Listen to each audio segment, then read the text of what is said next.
이런 와중에 조국 전 장관의 그 국정원 불법 사찰 손배소에서 일부 승소를 했다고 하는데요.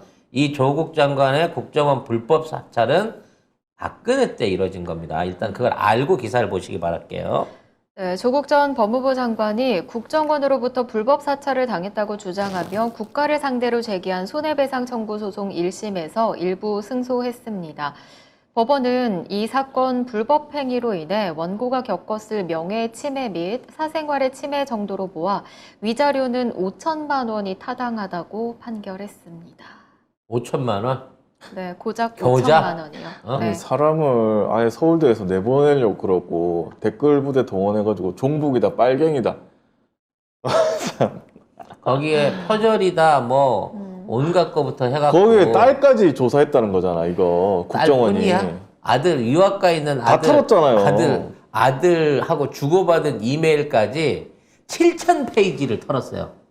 통화 내력을 가족 간의 통화 내력을 7,000페이지 분량을 털었다고. 아 진짜. 이렇게 되면 아마 가족들도 기억 못하는 대소사들을 이거 조사했던 놈들은 다 알고 있을 거예요. 가족들 잊어버렸어. 지금 우리 그렇잖아요. 거의 언론에 계속 나왔잖아. 미친 듯이 언론에 나왔잖아. 그것도. 그리고 이러한 짓거리들을 해놓고 지들은 공적이랍시고 그 기록을 남겼어요. 이 모질한 새끼들이. 그래서 지금 이게 드러나고 있는 겁니다. 합법적으로 보고서를 낸 거야. 어이없다. 그것들이 법적인 증거로 채택되기 시작하면서 정말 해주기 싫겠지만 네. 이러한 판결을 법원이 내릴 수밖에 없게끔 만든 겁니다. 나는 못 살 것 같아. 이렇게 막 다 털리고 막 음해 받고 막 계속 언론들 찾아오고 막 단독 기사 쏟아지고 이러면 나는 와. 정신적으로 피해 입은 게 너무 많은데 거기에 비하면 5천만 원 너무 적지 않아요? 그러니까 우리 장관님 멘탈도 대단하신 거야. 물론 이 사태 겪으시면서 진짜. 그냥 머리가 진짜 대단. 하얗게 샜더라고. 나는 저기 하룻밤 만에 머리가 샌단 말도 있을 정도로 그럼 머리에서 그 사람의 스트레스가 전부 그리로 가거든요. 네. 이게 원래 이제 몸 안에 여러 가지 독성들이 생기는데 감정적으로 스트레스가 쌓이면 그것들이 발산되는 또 하나의 통로가 머리카락이에요. 그래서 대머리들이 스트레스를 덜 받습니다. 응? 네. 뭐, 무슨 말을 갑자기. 저 머리에 한 분 떠오르는데. 네. 한동훈 스트레스 그래서- 안 받나요? 예, 예. 대머리들은 그쪽으로 독소가 이미 다 빠져나간 아 거기 그래요? 때문에 오. 예, 오히려 이게 더 높습니다. 그래서 발모 치료를 하는 데 있어서의 가장 큰 적이 스트레스인 거거든요. 어허. 예. 그 얘기는 뭐 나중에 따로 하도록 하는데 아무튼 중요한 거는 네. 결국 역사는 하나하나 밝혀진다는 거예요. 결국 밝혀집니다. 네. 예. 이런 조작질을 해놓고 이걸 공적이랍시고 기록으로 쌓아오고 있는 캐비넷이 열리면 왜냐면 이걸 몰아놓다 보면 증거를 제시를 해야 되고 증거를 제시하는 거다 이거 어디서 났냐 이게 그냥 상상으로 나온 게 아니라 증거가 된 거면 어디서 하냐 그 우리가 이렇게 조사했는데요 라고 하는 게 나와버리게 되니까 제대로 된 법집행 제대로 된 판사 제대로 된 변호사만 있어도 결국 이런 결과들을 만들어낼 수 있는 겁니다. 이건 나는 웃긴 게 국정원이 어떻게 조국 전 장관을 그러니까 국정원 차원에서 이미 그때부터 잡으려고 했다는 조국 거잖아. 장관은 위험 인물이었다는 거지. 대선 주자로? 아니지. 그러면. 2016년도라고 그러면 아직 박근혜 정부 탄핵되기도 전이잖아. 네. 그러니까 그 당시부터 일종의 이제 이분이 정치인으로서가 아니라 사회 지도층 안에 있는 지식인으로서 이미 이 사람이 나중에 위협이 될 수 있다. 이 사람의 영향력이 그 정도 된다라고 국정원 판단을 했다는 거야. 근데 이게 기사를 보면은 2011년부터거든요. 그러니까 이명박 때부터. 이미 그때부터 이 사람은 독재 정권이라든지 부당한 정부에 대해서 옳은 말을 하고 그만한 영향력을 발휘하는 사람이라는 차에서 요주 인물로 있었다는 거예요. 그러니까 당시에 원세훈 전 국정원장 지시에 따라서 국정원 소속 직원들이 신원 불상의 사람을 시켜. 근데 이거는 국정원인데 한 거잖아.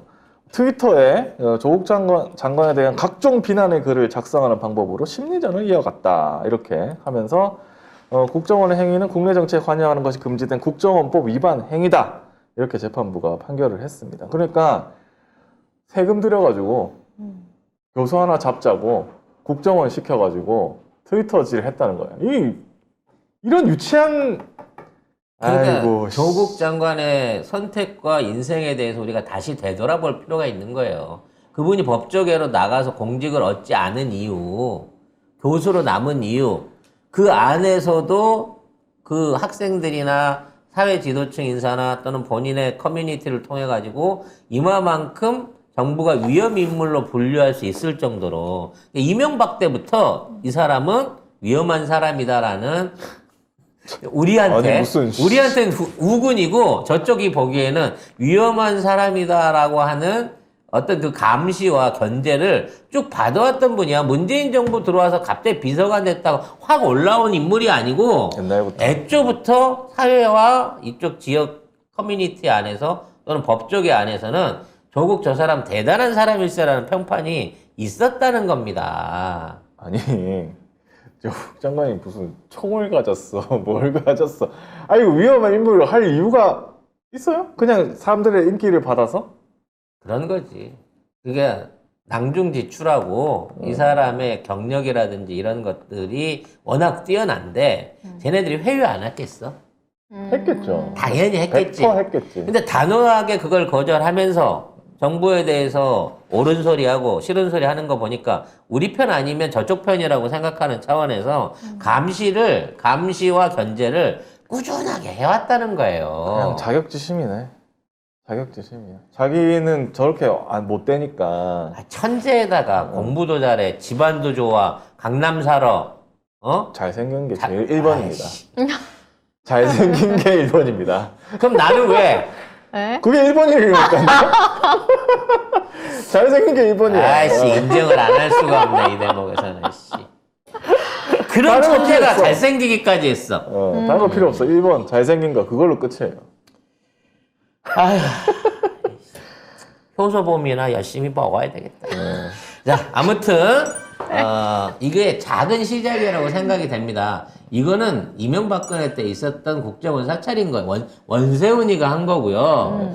자, 이 정부 들어와서 검찰이 했던 사찰과 조작질도 언젠가는 명명백백하게 밝혀집니다. 네. 밝혀지겠죠. 그때는 돈으로 갚을 생각하지 마라. 그냥 지금 봐도 이상한데. 니들 지금 몸으로 정권은. 때워야 된다. 네. 당연하죠. 근데 정말 여기 관련자들 다 보내버리면 검찰 조직 자체가 숭둥 다 없어져 버릴 것 같은데? 그럼 자동으로 개혁되는 거죠. 그만 그런가? 좋아. 그렇게 해야죠. 개혁해달라고 지금 미친 듯이 발버둥 치고 있잖아요. 그럼 로펌 나와서 놀고 있는 변호사들 엄청 많잖아. 네, 많습니다. 네, 사명감 가진 애들로 싹 바꿔 치우자고. 네. 아무튼 조국 장관님의 작은 승리. 하지만 사실은 이거는 우리 정부나 아닌 조국 장관님이 겪었던 그 가족들의 고통에 대한 정의 실현이 아니라는 점. 아직은 이걸로 아니다. 땜빵 치면 안 된다는 점. 이제부터 시작이라는 점 말씀드리고 싶어요. 맞아요. 지금 뭐 부인 치료 상황이라든지 또는 가족들 근황에 대한 얘기들이 전혀 안 나옵니다. 아니, 뭐 좋은 소식도 나쁜 소식도. SNS에서는 뭐 수술 받고 지금 요양 중이라고 하시더라고요. 그러니까 이거 자체가 이러한 활동을 전부 끊고 이 가족들만 보살피고 있는 상황 자체가 이 한 달짜리 이 형집행 정지하고 영향이 있지 않을까라는 생각을 자꾸 해보게 돼요. 아무튼 힘내시고요. 네. 네, 저희는 조국 장관님에 대한 응원과 기대를 결코 저버리지 않는 그런 깨시민으로서 조국 장관님 기다리겠습니다. 결국 진실이 밝혀진다. 아무리 가발 덮듯이 덮어봤자 진실은 밝혀진다. 그럼. 네.